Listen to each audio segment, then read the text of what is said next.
Tout de suite, on en parle sur LCI. On va revenir évidemment sur la crise sanitaire. Élargissement du couvre-feu, 46 millions de Français sous cloche de 21h à 6h. Le couvre-feu, dernier rempart avant un reconfinement. Eh bien, pourquoi ne pas reconfiner tout de suite? Alors, certaines métropoles, pourquoi attendre?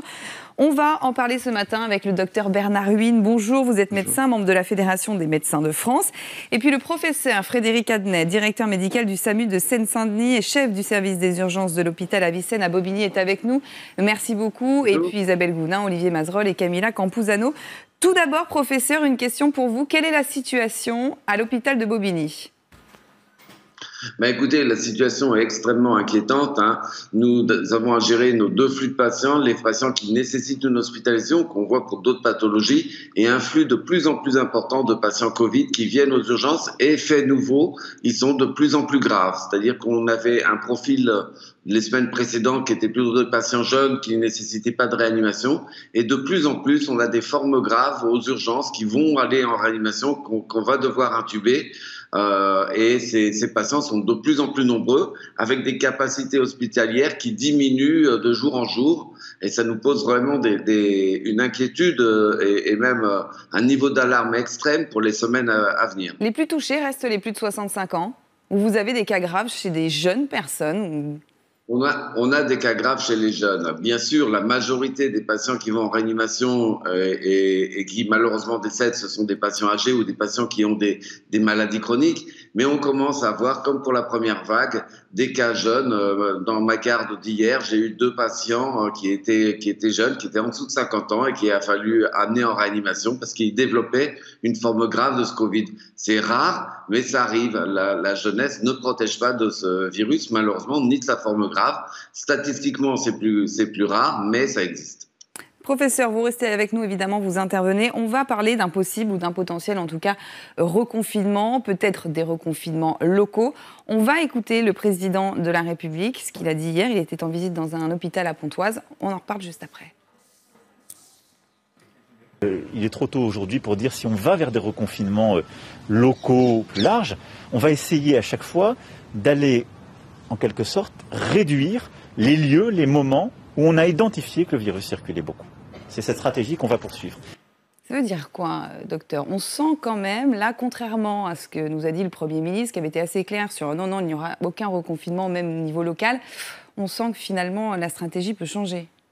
Je crois qu'on s'aperçoit que finalement, malgré la volonté de préparer la deuxième vague, malgré la volonté d'être attentif et prévoyant, finalement l'administration a traîné les pieds, finalement rien n'est prêt, il n'y a toujours pas assez de lits de réanimation.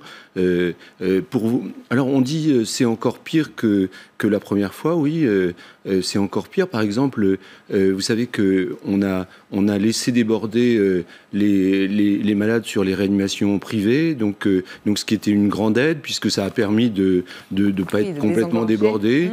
Il faut noter que les médecins qui ont réanimé les patients au printemps n'ont toujours pas été payés. Donc l'administration traîne les pieds, n'a pas ouvert les lits qu'il fallait, n'a pas payé les gens qui ont travaillé. Donc il y a quand même une déception énorme de la part du corps médical, parce que leur demander maintenant de reprendre le collier 24-24 alors qu'ils n'ont même pas été reconnus au niveau du paiement. Vous pensez qu'il faut reconfiner sur le confinement?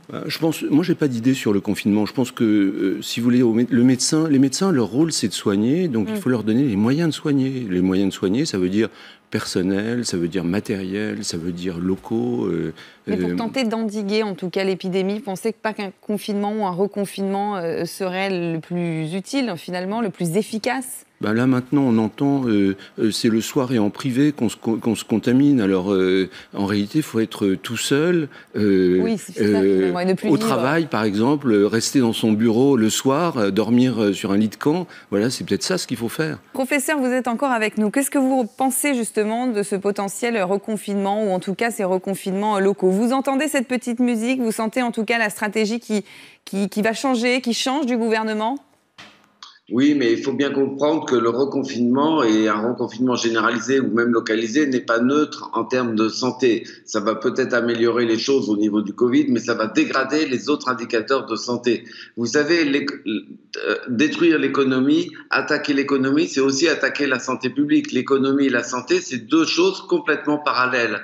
Donc, on a bien vu qu'avec le reconfinement généralisé, il y avait une augmentation, et les Américains l'ont bien démontré, une augmentation de la mortalité des autres pathologies parce qu'on s'en occupait plus. On s'occupait plus du dépistage des cancers, on s'occupait plus de la prise en charge des maladies chroniques qui induisent une mortalité qu'on voit pas tout de suite, comme le Covid, mais une mortalité qui est induite un peu plus tard. Pour vous, il ne faut pas reconfiner même au niveau local. Il ne faut pas reconfiner même au niveau local. Pour vous, ce ne serait pas utile. Finalement, ce serait même pire. Non, il ne faut pas faire le reconfinement général. Probablement est pire que le mal parce que ça va complètement dégrader toute la santé publique. Des reconfinements très localisés, c'est vraiment notre dernière cartouche parce qu'on est sur une ligne de crête. Trop reconfiner, appauvrir la population, détruire l'économie, c'est détruire la santé aussi. Ça aura peut-être une action sur le Covid, mais ça va détruire la santé.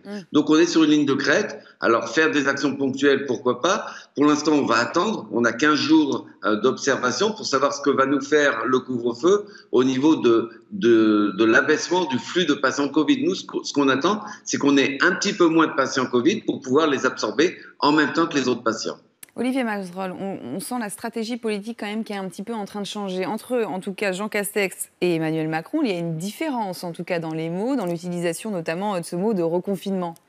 Oui, mais Jean Castex a quand même bien fait comprendre que si des mesures nouvelles devaient être prises, elles iraient dans le sens du durcissement et non pas dans le sens de l'assouplissement. Le mois de novembre va être très dur. Oui, très dur. Et il a dit, au vu des résultats, on prendra de nouvelles dispositions plus dures. Bon. Le président de la République, lui, il est un petit peu plus modéré dans l'expression, comme s'il avait peur d'effrayer les Français. Moi, je ne sais pas quel message ils veulent faire passer. Soit on essaye de convaincre les uns et les autres qu'il faut vraiment prendre des mesures de précaution parce que le danger est réel, fort, brutal, et là... Ou bien, au contraire, il faut les câliner, je ne sais pas, moi, qu'est-ce qu'il faut faire. J'entends aussi notre invité à distance dire, effectivement, le confinement met en péril l'économie. C'est vrai, c'est incontestable. Mais on voit que beaucoup de pays y retournent progressivement, et puis surtout... Mais la santé, il a dit aussi, parce qu'il parle des autres maladies, oui, justement, la santé. aussi, mais surtout, est-ce que si le confinement... On a vu que le confinement, quand même, a eu un résultat, le premier, en tout cas sur le plan de la santé. Bon, sur le plan économique, évidemment, c'est terrible pour ceux qui sont directement visés, et il est normal qu'il y ait toutes les mesures de soutien possibles et imaginables. Mais si on recule encore... les mesures, en attendant que l'épidémie ait gagné encore en intensité, le confinement à venir sera encore pire que celui qui serait décidé maintenant s'il devait avoir lieu. Alors justement, sur le durcissement des mesures, Camilla, j'aimerais bien que vous nous fassiez un point sur ce qui se passe ailleurs, à l'étranger, chez nos voisins, très rapidement. Alors le reconfinement global national, ça reste quand même extrêmement rare. C'est rare. On peut citer notamment Israël qui commence à déconfiner cette semaine, mais qui avait instauré un confinement national le 18 septembre pour l'occasion des fêtes religieuses. Ce qui est un peu plus fréquent, ce sont les reconfinements localisés, évoqués par Emmanuel Macron en France. Voilà, et qui vient d'être mis en place. Donc on l'a dit dans les journaux, dans le Pays de Galles, au Royaume-Uni. C'est le dernier en date. On peut mentionner que la Chine était la première à utiliser cette stratégie dans certains quartiers de Pékin, et pendant l'été, l'Australie, le Liban ou encore l'Inde y ont eu recours. Plus proche de nous, l'Espagne a été la première à l'utiliser au niveau de sa capitale. Madrid, première capitale reconfinée au début de ce mois-ci. Mesure similaire du côté du Portugal, mais autour de Lisbonne, pas dans Lisbonne même. Et le dispositif privilégié, ça reste tout de même le couvre-feu, comme on l'applique ici en France, que nos voisins belges sont en train de renforcer cette semaine. Également application dans le nord de l'Italie depuis jeudi dernier, donc en Lombardie. Et cette liste n'est évidemment pas exhaustive, mais on peut dire que le premier pays à vraiment reconfiner au niveau national en Europe, c'est l'Irlande, c'est cette semaine. L'idée du reconfinement, docteur, c'est bien d'éviter de toute façon trop de rassemblements, c'est-à-dire les transports en commun, les magasins, par exemple, parce que là, le couvre-feu n'empêche pas les gens d'aller faire des courses et de se retrouver finalement dans des grandes enseignes en train de faire la queue à côté de plein de gens. C'est ça le problème. Bien sûr, les transports en commun, effectivement, le confinement, ça évite ça, mais c'est quand même un constat d'échec. C'est-à-dire que c'est encore le constat que malgré le fait qu'on ait dit on va faire reculer la maladie et comme ça on aura le temps de se préparer, c'est le constat du fait qu'on ne s'est pas préparé du tout. Donc ça fait 6 mois, donc c'est quand même... je ne sais pas quand est-ce que ça marchera, je veux dire, la préparation. Donc, oui, parce que en fait, ce que vous dites, c'est qu'on peut confiner tant de fois qu'on veut sur des mois, tant qu'en fait, derrière, on ne donnera pas les moyens au milieu hospitalier et au monde de la santé de bien faire son travail, ça ne fonctionnera pas. Oui, ça sert à rien. Oui, mais enfin, on peut observer que dans d'autres pays, on a des spécificités qui aggravent les choses en France, mais on peut observer que dans d'autres pays, cités en exemple, comme l'Allemagne par exemple, ils sont obligés aussi d'en venir à des mesures plus draconiennes et que ça n'a pas aussi bien fonctionné qu'ils l'espéraient. Donc la France n'est pas la seule à être touchée par l'épidémie. Non, mais bien sûr que c'est une pandémie. Bien sûr que c'est une pandémie, mais nous, on parle de la responsabilité locale, de la manière dont ça va se passer localement. Et localement, ça se passe pas bien. Donc c'est embêtant quand même. Les restaurateurs, par exemple, préféreraient avoir des mesures très lisibles, parce que le pire, en fait, pour l'économie, c'est aussi le stop and go. Donc, il y en a beaucoup qui ont dit que finalement, même si ils pouvaient encore rester ouverts le soir, ils préféraient carrément fermer tout. Et puis, avoir les aides. Au chômage partiel, voilà. Et puis avoir les aides pour eux, éventuellement, le fonds Oui, parce que quand c'est mi-figue, mi-raisin, c'est pas très clair. Parce que sinon, ils ont des stocks qui doivent écouler, ils savent plus très bien qu'est-ce qu'ils doivent faire. Professeur, est-ce que vous êtes d'accord avec Dr Bernard Ruine qui est avec nous en plateau? Le problème, c'est le nerf de la guerre, c'est les moyens, c'est l'argent qu'on investit aussi dans le milieu de la santé. Et là, on est toujours en déficit. On ne s'est pas préparé, on s'est mal préparé encore ces 6 derniers mois. C'est exactement ça. Moi, ce dont j'ai besoin pour soigner mes patients, c'est des lits supplémentaires, des services supplémentaires et du personnel supplémentaire. Au niveau matériel, on a tout ce qu'il faut, on a nos tenues de protection, on a les respirateurs, mais effectivement, là, je n'ai plus les moyens dans mon hôpital et dans les hôpitaux de l'Île-de-France, c'est la même chose. On n'a plus les moyens d'accueillir les patients parce tout simplement, on n'a plus assez de lits et on n'a plus assez de personnel pour armer de nouveaux services. Donc, c'est vraiment un problème de capacité de l'hôpital à absorber cette vague supplémentaire, ce flux supplémentaire de patients Covid qui représente 50% de nos malades en réanimation, qui représente 30% de nos malades dans les services de médecine spécialisés. Donc, vous voyez, c'est quand même un flux important. Eh ben, il nous faut plus de lits, plus de moyens. Et pourtant, j'ai envie de dire que le ministre de la Santé n'a pas arrêté de dire qu'il y avait des lits supplémentaires. Non, mais c'est des lits, attention, c'est pas des lits supplémentaires, c'est des lits qu'on crée pour d'autres services. C'est-à-dire, c'est des services dans les cliniques privées, par exemple, ou autres.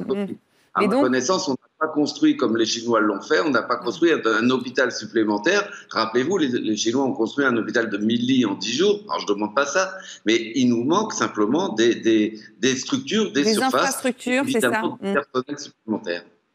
Docteur, votre réaction? Oui. Alors, vous n'êtes pas dans le milieu hospitalier, mais vous le voyez aussi dans les cabinets. Mais si, tout est lié. C'est-à-dire que si vous voulez, le fait de ne pas avoir les moyens de tester à un moment donné dans les cabinets, ça empêche d'isoler des gens, ce qui fait qu'il y a plus de gens aux urgences. Et si aux urgences, il n'y a pas les moyens d'hospitaliser dans de bonnes conditions les malades, c'est un enchaînement qui est tout, où tout est lié. Les autres maladies, notamment. C'est-à-dire et on sait maintenant qu'il y a des gens qui sont morts d'une maladie cardiaque, qui ont eu des retards de diagnostic de cancer, etc.